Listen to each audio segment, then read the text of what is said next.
Namaskar, this is Bhagwan Kulkarni. I welcome you all to my Real Estate English channel, Real Estate PD in English. Today's uh, today's topic is basically redevelopment, and there are two types redevelopment of your properties. Redevelopment of your properties, your societies, and all these things. There are two types of redevelopments. What are these two types? One is redevelopment through a builder, and the other is redevelopment by your own, that is by your society. The first place we will take the redevelopment through the builder. Now, taking redevelopment through the builder, in that case, you need to have two basic important people with you. One is an advocate, and other is an architect. First work is your advocate. The advocate whom you appoint will scrutiny all your papers related to land, related to your old project, related to every flat owner, related to all taxation, uh, and related to all statutory authorities. Once he completes that, the lacunas in that should be cleared. Mostly the lacunas are that you don't have name on your property card, your society doesn't have a name on your property card, or there are taxes which are balanced, or there is a completion of your society is not done at times. After the completion is not When the completion is not done at times, so you will have other problems related to that, because you will not get an NOC to develop the property from, or your plans would not be sanctioned in that case. Thirdly, you need to do all the owners of the property, if they have mortgaged the flat, or if there is a court case going on in that particular thing, then all that things jeopardize the whole concept of redevelopment. Now, once the papers are clear and everything is clear, you have a demarcation of your property, old and new, latest demarcation of your property. You go to you appoint an architect who will study that how much FSI you will get under the UDCPR rules, or under the PMRD or MMRDA rules. What How much FSI you will get. After calculating all that FSI, what you need to do is how much more property you want. Means, suppose you have 100 square feet of property, so you want 40% more or something like that.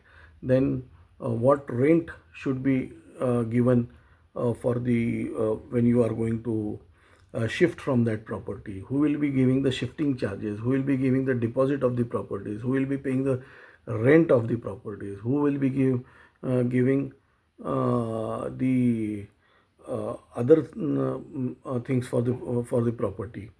And you should not vacate your premises before any DA is done. What is DA? DA is development agreement. Okay.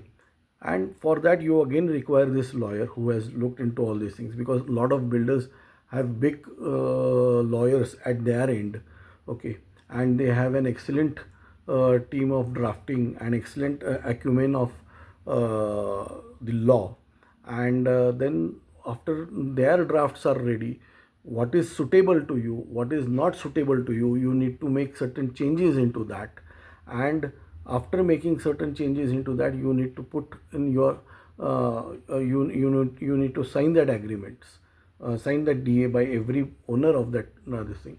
And then you should shift, and before shifting, all the concerned money is in your hands. The society which you are going to demolish, whatever money is in the kitty of that society, that should be also in your hands. You should ensure that uh, that your property is not mortgaged by the builder and raise loan to develop your property.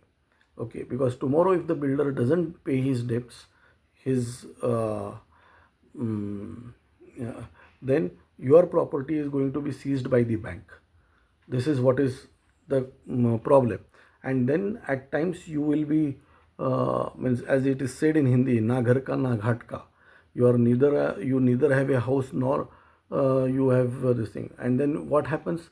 You end up paying EMIs. Your credibility score goes down because you have to pay the EMIs, and there is no such there is no such law still today who supports the borrowers.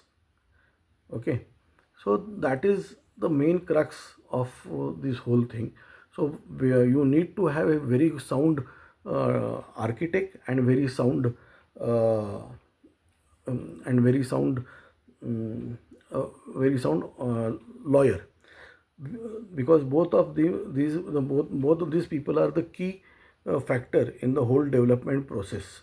And then once the development starts, at that time the architect looks into the technical part of it, that whether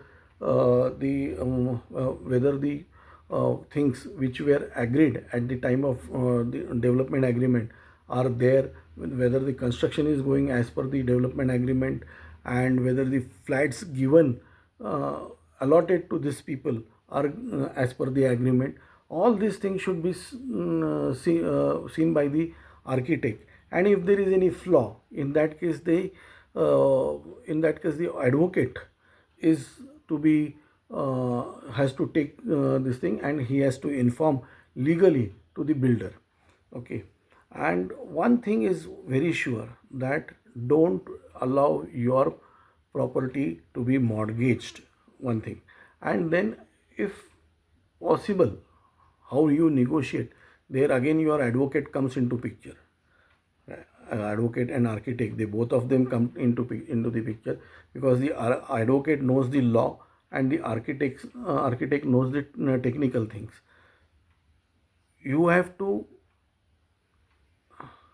negotiate the best deal uh, for your people.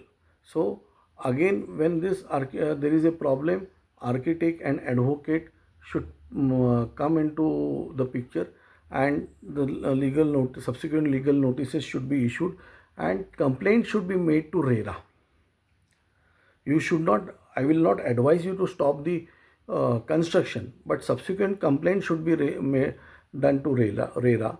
And on completion, still if it is not rectified, then in that case, after complaining to RERA, you can file things for recovery. So this is the main thing what we need to understand. So, while redevelopment, we will go into every nitty gritty of the role of an architect, role of an advocate, and redevelopment issues. We will go into every nitty gritty in all forthcoming uh, forthcoming videos. Today only this much. Thank you very much.